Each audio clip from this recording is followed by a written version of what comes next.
Formal nang sinampahan ng reklamo ang magkapatid na suspect sa pagpatay sa UST graduate na si Cyrus Magalang.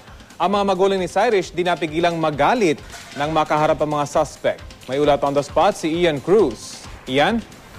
Yes, Rafi, reklamong robbery with homicide at attempted rape ang isinampangan ng Cavite Police laban sa magkapatid na Rolin at Joel Gasita sa Cavite Prosecutor's Office laban ito sa pagpatay nga nila kay Cyrus Magalang.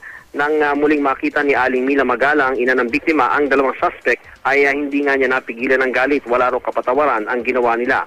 Sa unang pagkakataon naman, Rafi, ay nakita naman ng personal ni Mang Juancho Magalang ang magkapatid. Matinding galit din ang kanyang naramdaman nang makita nga ang pumatay sa kanyang anak.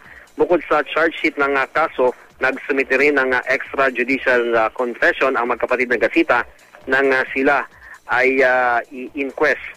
Doon nila inamin ang krimen. Ayon kay Larry Cabero, ang prosecution attorney ng Cavite Prosecutor's Office, dahil hindi nag-request ng preliminary investigation ng magkapatid, maaaring ngayong hapon, Rapi, ay maglabas na rin ng resolusyon ng piskalya ukol nga sa reklamo upang ma-elevate naman yung kaso sa korte. Sisiyasatin daw maigi ni Cabero ang anggulong attempted rape.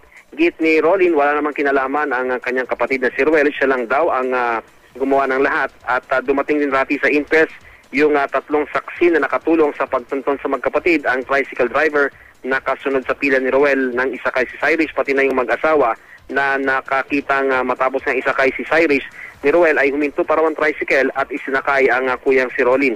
Tinandaan raw nila ang body number ng tricycle at habang umaandar daw ang tricycle, nakatingin daw si Ruel sa kanila habang papasok nga ng village. Nakita pa raw nila na makalampas ang tulay, doon bumaba ang backrider na si Rolin at saka sumakay sa sidecar kung saan naman sakay si Cyrus. Laking panghinayang din, Rafi, nung ginang dahil nga kung alam lang daw niya na may mangyayaring masama noon kay Cyrus, sana raw ay napigilan nito. Rafi? Iyan, sino yung tumatayong abogado ngayon itong dalawang suspect?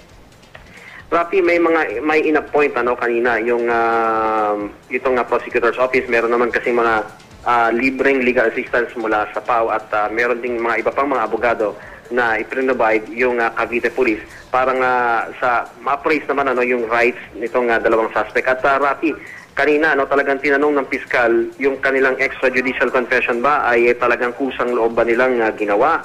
Ito ba hindi sila pinilit? Tinanong sila, Rafi, sa harap ng lahat, kasama na nga itong piskal na si Piskal Cabero. At sinabi nga nila na ito'y kusang loob nilang ginawa, kaya ito'y tinanggap naman ng piskalya, Rafi. Okay, maraming salamat, Ian Cruz.